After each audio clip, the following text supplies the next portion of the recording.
amma in kana minal muqarrabin wa rawhan wa raihanan wa jannatu na'im. Adapun jika dia orang yang mati termasuk orang yang didekatkan kepada Allah, maka dia memperoleh ketentraman dan rezeki serta surga kenikmatan.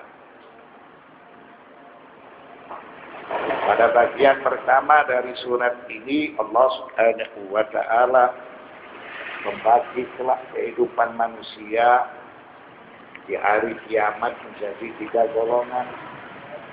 As-sabiqunal muqarrabun, yang kedua ashabul yamin, dan yang ketiga adalah ashabus shimal. Nah, pada bagian pertama dalam surat Al-Waqi'ah, Allah Subhanahu wa ta'ala telah membagi manusia di hari kiamat menjadi 3 golongan.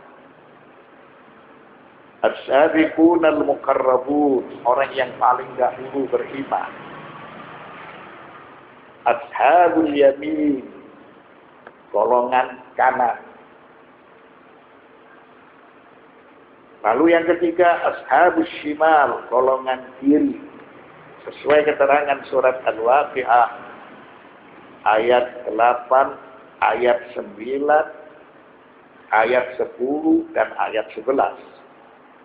Wa ashabul maimanati ma ashabul maimanah, yaitu golongan kanan, alangkah mulianya golongan kanan bagi mereka yang menerima buku catatan mereka dengan tangan kanannya.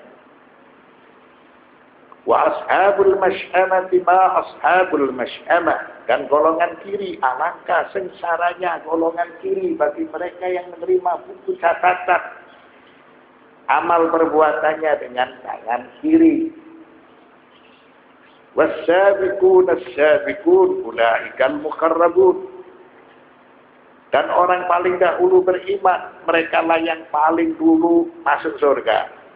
Mereka itulah orang-orang yang didekatkan kepada Allah.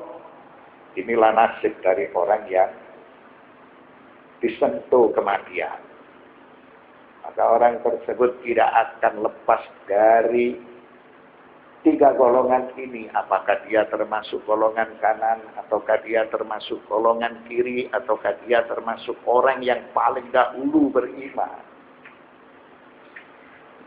Wa amma in kana minal muqarrabin farauhun wa raihanun wa jannatu na'im. Adapun jika dia orang yang mati termasuk orang yang didekatkan kepada Allah, maka dia memperoleh ketentraman dan rezeki serta surga kenikmatan. Wa dzakara fi hadhihi al-ayah anna al-mu'tabara idza kana min as-sabiqin wa huwa fi amanin qa'imin wa na'imin da'imin. Wa taqaddama fil ayah al-ithna asyara wa ma ba'daha min hadhihi as-surah ma a'addahu Allahu lis-sabiqin. Serta Allah menyebutkan dalam ayat ini bahwa orang yang mati atau al-muhtabar, apabila dia tergolong orang yang paling dahulu beriman, maka dia dalam keadaan aman dan berada dalam surga yang kekal.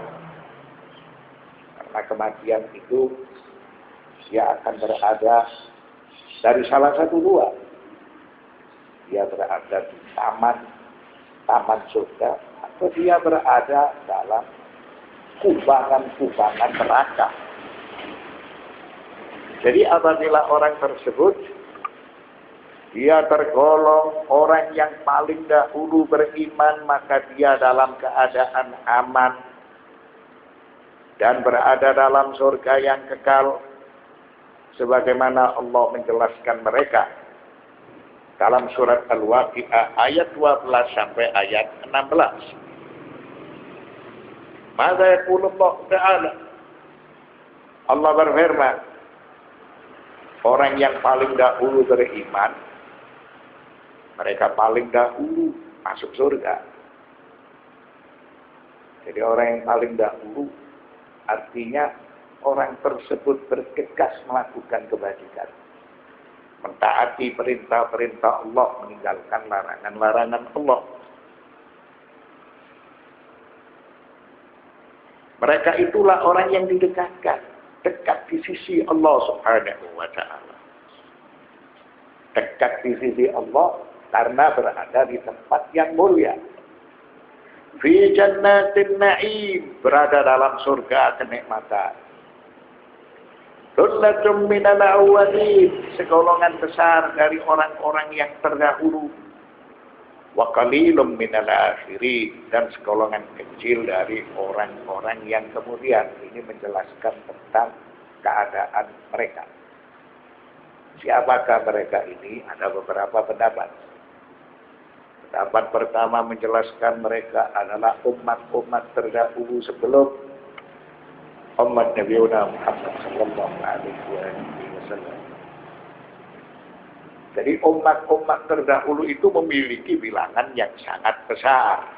Sedangkan umat yang terakhir, yaitu umat Nabi Muhammad, memiliki bilangan yang kecil. Pendapat kedua menjelaskan, Thullatun minal awwalin wa qalilum minal akhirin, itu semuanya adalah umat Nabi Muhammad sallallahu alaihi wasallam. Generasi pertama dari mereka, tutur ucapannya dengan amal perbuatannya itu sinkron, itu sama. Mereka berada di garis depan. Mereka mengorbankan jiwa raganya demi Muhammad sallallahu alaihi wasallam dan demi agama Allah Subhanahu wa ta'ala. Agama mereka berada di hadapan mereka, sedangkan dunia mereka berada di belakang mereka. Lalu generasi yang kedua, generasi yang terakhir, itu memiliki jumlah bilangan yang kecil. Karena tutur ucapan mereka tidak sesuai dengan perbuatan mereka. Sehingga Islam itu hanya tersisa namanya, Al-Quran hanya tersisa tulisannya, masjid-masjid mereka sebagai sarang keburukan. Tidak ada petunjuk. Ala sururin mawdudah, mereka berada di atas dipan yang bertahtakan emas dan permata. Ini menceritakan tentang masalah perabot surga yang mewah dan indah. Muttaqi'ina 'alaiha mutaqabilin. Mereka bersandar atau bertelekan di atasnya berhadap-hadapan dalam keadaan senang. Yatubu 'alaihim wildanun mukhalladun. Mereka dilayani, dikelilingi oleh anak-anak muda yang tetap muda, tidak terpengaruh oleh zaman, tidak terpengaruh oleh waktu, karena mereka selalu dalam keadaan muda dan usia mereka setara. Bi aqwabi wa abarika wa ka'sin min ma'in, dengan membawa gelas, cerek, dan seloki berisi minuman yang diambil dari air yang mengalir. Sehingga mereka dalam keadaan selalu menikmati nikmat anugerah yang telah diberikan oleh Allah Subhanahu wa ta'ala. La yusaddauna anha wa la yunzibun. Mereka tidak pening karenanya dan tidak pula mabuk. Jadi minuman di dalam surga tidak menjadikan pusing dan tidak menjadikan seseorang itu mabuk. Karena orang yang mabuk ini, dia melakukan sesuatu di bawah alam sadar. Wa faqihatin mimma yatakhayyarun, dan buah-buahan dari apa yang mereka pilih. Sehingga Buah-buahan di dalam surga itu beragam, bermacam-macam. Walahmi tayrin mimma yashtahun, dan daging burung dari apa yang mereka inginkan. Semua yang mereka inginkan itu disediakan di dalam surga. Wa hurun 'ain, dan di dalam surga itu ada bidadari-bidadari yang bermata jeli. Karena keindahan itu salah satu di antaranya adalah mata. Ka'amthalil lu'lu'il maknun, laksana mutiara yang tersimpan baik. Jadi mereka ini setara.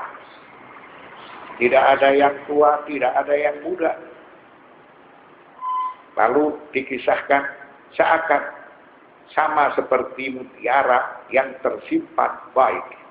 Jazaa'an bima kanu ya'malun, sebagai balasan bagi apa yang telah mereka kerjakan. Maka semua amal perbuatan ini sebagai manifestasi kelak pahala yang kita peroleh di dalam surga. La yasma'una biha lagwan wala ta'thima. Mereka tidak mendengar di dalam surga perkataan yang sia-sia dan tidak pula perkataan yang menimbulkan dosa. Sehingga tidak ada stagnan di dalam surga. Dalam surga semua tutur ucapan itu tidak ada yang sia-sia. Dan semua tutur ucapan di dalam surga itu tidak menimbulkan dosa, karena surga merupakan suatu tempat yang sempurna.